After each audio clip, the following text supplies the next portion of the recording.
हाँ जी, नमस्कार दोस्तों, नमस्कार। सभी का स्वागत है स्टडी IQ जुडिशरी के शानदार प्लेटफॉर्म पे। मेरा नाम है अमित आनंद और आज आपके सामने एक ऐसा केस आया है जो आपको जानना चाहिए।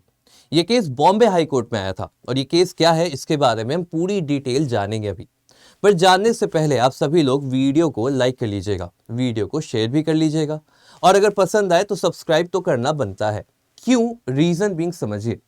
अभी हाल फिलहाल में केस आया था अतुल सुभाष का, सुना होगा आप लोगों ने, सुना तो होगा ही, जहां पे एक 34 साल के IT इंजीनियर ने सुसाइड करके अपनी जान दे दी। और उसके पीछे रीजन क्या था?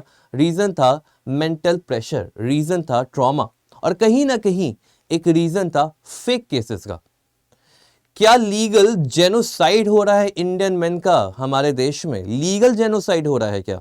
ऐसे रिपोर्ट्स भी आई हैं, ऐसे बहुत सारे एडिटर्स ने ये बातें लिखी हैं कि legal genocide of Indian married main is happening in India. अब आज उसके बारे में, अतुल सुभाष के केस के बारे में आपने तो सुना ही होगा, बट आज एक नया केस सुनो जो कि फेक केस से रिगार्डेड है। ये केस हुआ है एक व्यक्ति पे। किस पे? एक व्यक्ति पे केस हुआ है। और केस किसका हुआ है? तो केस हुआ है रेप का। और उस व्यक्ति के मातेश्री मतलब उनकी माता जी पे भी उस रेप के चार्जेस डाले गए हैं। अजीब लगा ना? लगा कि नहीं लगा? कि लड़के पे तो रेप का चार्जेस लगे ही लगा, उसकी मां पे भी रेप का चार्ज लगा। What is that? अब यहां पे बात करेंगे कि क्या ये केस फ्रॉड है या नहीं, इसके बारे में पूरी डिटेल मांगते हैं। बट उसके पहले आप ये देखिए कि बॉम्बे हाई कोर्ट ने क्या कहा। बॉम्बे हाई कोर्ट ने कहा है कि कोई भी मां अपने बेटे की मदद नहीं करेगी रेप कमिट करने में। स्पाइकिंग विक्टिम्स ड्रिंक, मतलब जो विक्टिम है उसकी ड्रिंक में कुछ मिला के वो अपने बेटे को रेप करने के लिए मदद नहीं करेगी। ये बॉम्बे हाई कोर्ट का कहना था। अब केस क्या है पूरा सुनिए, फिर आप खुद से डिसाइड करिएगा कि केस क्या है। क्या ये फेक केस था? क्या ये एक ऑनेस्ट केस था? चलिए देखते हैं।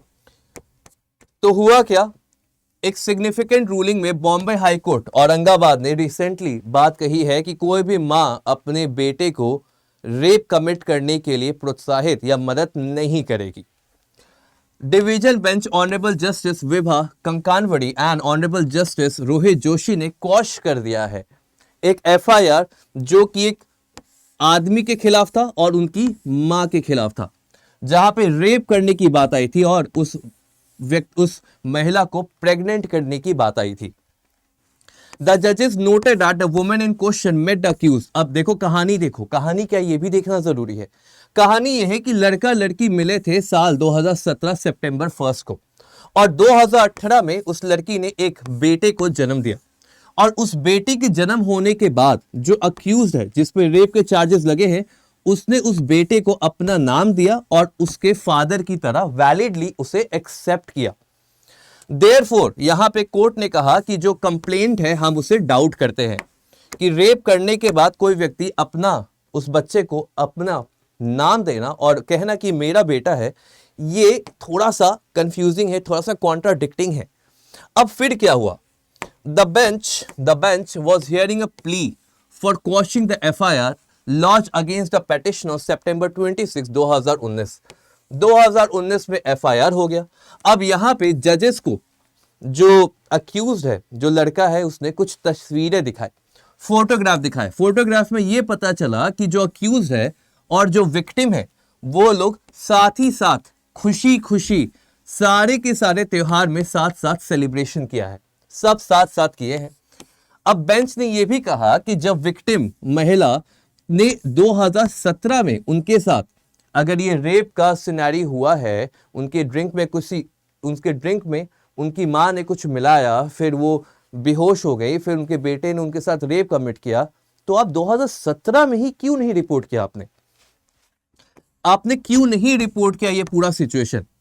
उन्होंने ये भी कहा कि जब ये पता चला कि जो लड़का जिस पे ये इल्जाम लगा है वो शादीशुदा है, तब भी आपने कोई केस नहीं किया। ये सारी चीजें, और आखिरकार जब आपने वो बच्चे को पैदा किया, जब वो चाइल्ड पैदा हुआ और उस व्यक्ति ने अपना नाम एज अ फादर दिया, तब भी आपने कुछ नहीं कहा। अब इन सारे मुद्दों पे महिला का क्या कहना था ये देखते हैं। महिला ने कहा कि हमें ये पता था कि जो अक्यूज है, जो लड़का है, वो उनके डाइवोर्स में, मतलब जो महिला है वो पहले किसी की वाइफ थी और उनके साथ डाइवोर्स में इस व्यक्ति ने उनकी सहायता करी। तो ये सारी बातें यहां पे कही। फिर महिला ने यह भी कहा कि मैंने कंप्लेन इसलिए नहीं किया और मेरा कंसेंट इसलिए पाया गया क्योंकि उन्होंने मेरी वीडियोस और फोटोज बना ली थी जो इनएप्रोप्रिएट थी और उन वीडियोस और फोटोज के बेसिस पे उसे एक्सप्लॉइट किया गया, उनके साथ रेप किया गया। बेंच ने इस रीजनिंग के साथ क्लियरली बोला कि ये तो जस्टिफाइड रीजनिंग है नहीं कि आप 2017 में साथ साथ फेस्टिवल मना रहे हो, साथ खुश खुश हो, प्रेग्नेंट भी हो गई, बच्चा भी हो गया, बच्चे को लड़की का नाम भी, पिता का नाम भी मिल गया, सब हो गया, आपने कोई केस नहीं किया और अचानक आप कहती हैं कि मुझ पे दबाव डाला जा रहा था, मुझे एक्सप्लॉइट किया जा रहा था, मेरे साथ फ्रॉड किया जा रहा था और इस बेसिस पे आप रेप का चार्जेस अब लेके आ रही हैं। ये पूरा सिचुएशन यहां पे आया। अब यहां पे कोर्ट का क्या कहना है ये समझिएगा। कहता है कोर्ट, अगर फर्स्ट अलेजेड एक्ट, अगर जो पहली बार जो आपके बीच में सेक्सुअल इंटरकोर्स वहां पे बिना कंसेंट के रेप जिसे आप कह रही है हुआ था, सितंबर 2017 में हुआ था और वो भी इंटॉक्सिकेशन के कारण हुआ था, उसके बाद प्रेग्नेंट होने के बावजूद आपने कोई भी रिपोर्ट नहीं फाइल की, ये कहते हुए कि आप पे धमकी था, आपको धमकी दी जा रही थी, आपको डर था कि आपकी बदनामी, डिफेम होगे। फर्दर आपने कोई एक्सप्लेनेशन नहीं दिया कि क्यों आपने अलाउ किया उस एप्लीकेंट का, जो सो कॉल्ड रेपिस्ट आप कह रहे हो, उस रेपिस्ट का नाम आपने अपने बच्चे को दे दिया। How is that possible? और इसी बेसिस पे ऑब्जर्वेशन के जजेस ने क्या किया है, उस एफआईआर को क्वॉश कर दिया।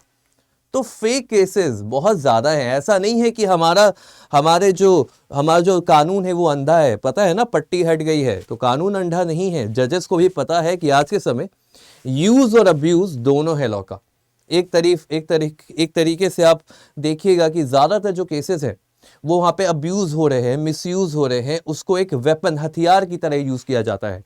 बट वही दूसरे सिनेरियो में देखिएगा तो जेन्युइन केसेस भी हैं जहां पे जेन्युइनली किसी के साथ बुरा हुआ है, जेन्युइनली किसी को एक्सप्लॉइट किया गया है। तो क्या सरकार कोई ऐसे कदम ला सकती है जहां से गलत और सही, क्योंकि लॉ क्या है, लॉ मान लीजिए ये चाकू है, लॉ इस चाकू की तरह है, ठीक है, हथियार है। अब अगर मेरे पास ये चाकू है और मैं इससे सब्जी काट रहा हूं या कुछ भी यूटिलाइज कर रहा हूं तो ये चाकू अच्छा है। बट अगर इस चाकू से मैं किसी का खून कर देता हूं तो ये चाकू खराब है। इट्स नॉट अबाउट द चाकू, it's not about the law, it's about a person who is using that law. अगर एक अच्छा इंसान लॉ को यूज करेगा तो अच्छा होगा, अगर एक बुरा इंसान लॉ को यूज करेगा तो बुरा होगा। तो लॉ खराब नहीं है, लॉ अच्छा नहीं है। The point is law is for the people and people may utilize that law or abuse that law. We need to make a bifurcation on that. यहां पे सरकार को कोई ऐसे कदम लाने चाहिए कि अगर फेक केसेस आएंगे तो आपको भी 2 साल की जेल होगी या तो आप पे फाइन लगेगा। कुछ ना कुछ ऐसा डेटरेंट इफेक्ट लाना चाहिए ताकि ये फेक केसेस जो असली केसेस को दबा देते हैं उन पे कोई रुख लाया जा सके, कोई कड़ा कदम उठाया जा सके। आप अपना ओपिनियन कमेंट सेक्शन में जरूर बताइएगा। साथ ही साथ आप ये भी जान लीजिए कि एकलव्य बैच अब आ चुका है। एकलव्य बैच की आखिरी तारीख एनरोल करने की है 21 दिसंबर। इस बैच में आपको सारे बेनिफिट्स मिलेंगे, बट उसके अलावा क्या मिलेगा ये भी जान लीजिएगा। इस बैच में आपको hand written notes, crux notes, live classes, recorded classes, local laws, major laws, minor laws, 16 state की तैयारी कराई जाएगी। प्रीलिम्स, मेंस, इंटरव्यू की ऑनलाइन होगा, घर बैठे आप कर सकते हो। बट उसके साथ ये एक ऐसा बैच है इंडिया में जो आपको बेनिफिट देता है। बेनिफिट पढ़ाई में तो देगा ही देगा, उसके अलावा रिवॉर्ड देगा। जब आप प्रीलिम्स क्लियर करिएगा तो जितने पैसे आपने बैच एनरोल करने में लगाए थे उसका 50% पैसा आपको वापस मिल जाएगा। और जब जज बन जाओगे, जुडिशरी क्लियर कर लोगे तो 50 नहीं 150% रुपए आपको वापस मिलेंगे। यानी कि अगर आपने 25,000 दिया तो 37,500 रुपए आपको वापस मिलेंगे जज बनने पे। द पॉइंट इज, हमारा एक लौता मोटो है कि आपको पढ़ाई भी मिले और प्लस रिवॉर्ड भी मिले आपकी अपनी मेहनत का। तो इस बैच में जुड़ने के बाद आपको क्या क्या मिलेगा ये भी आप देख लीजिए। जैसे ही आप बैच में जुड़िएगा आपको यहाँ पे क्या क्या दिखता है, आपको यहाँ पे एक्सक्लूसिव केस लॉ की मैगजीन मिलेगी, कंबाइंड सिलेबस मिलेगा सारे स्टेट जुडिशरी का, साथ ही साथ डिफाइंड फ्लो चार्ट में पूरे मेजर सब्जेक्ट्स को यहाँ पे क्लियर किए जाएंगे। ये सारे बेनिफिट्स आपको मिलते हैं उसी मूवमेंट। साथ ही साथ अगर आपको एनरोल करना है तो कैसे करिएगा, आप स्टडी IQ के वेबसाइट पे जाइए, वहां पे एकलव्य बैच मिल जाएगा, वहां पे एनरोल करिए। बहुत सारे स्टेप्स हैं, बट अगर आपको सहूलियत चाहिए तो मैं आपको एक सिंपल तरीका बताता हूं। तरीका क्या है, फोन उठाइए और यहाँ पे कॉल करिए 764000 3000 पे, 764000 पे कॉल करिए। कॉल करने के बाद बता दीजिएगा कि आपको ये नंबर अमित सर यानी कि मैंने प्रोवाइड किया है ताकि आपको best possible opportunity and option बताया जा सके, आपको ज्यादा से ज्यादा डिस्काउंट भी मिल सके और आपको एनरोलमेंट का प्रोसेस काफी स्मूथ भी रहे। याद रखिएगा जब आप एनरोल करिएगा तो करते समय आपसे कूपन कोड मांगा जाता है, जो कूपन कोड से आपको डिस्काउंट मिलेगा। तो आपको डिस्काउंट और मेंटरशिप के लिए कोड लगाना है Y707। जैसे ही आप कोड लगाइएगा Y707 तो आपको मैक्सिमम डिस्काउंट प्रोवाइड किया जाएगा। याद रखेंगे कोड आप यही यूज करिएगा, that is Y707 to get the best benefit possible. तो मुलाकात होगी आप सभी से फिर अगले वीडियो में, तब तक के लिए रखें ख्याल, take care and a very good day. Jai Hind.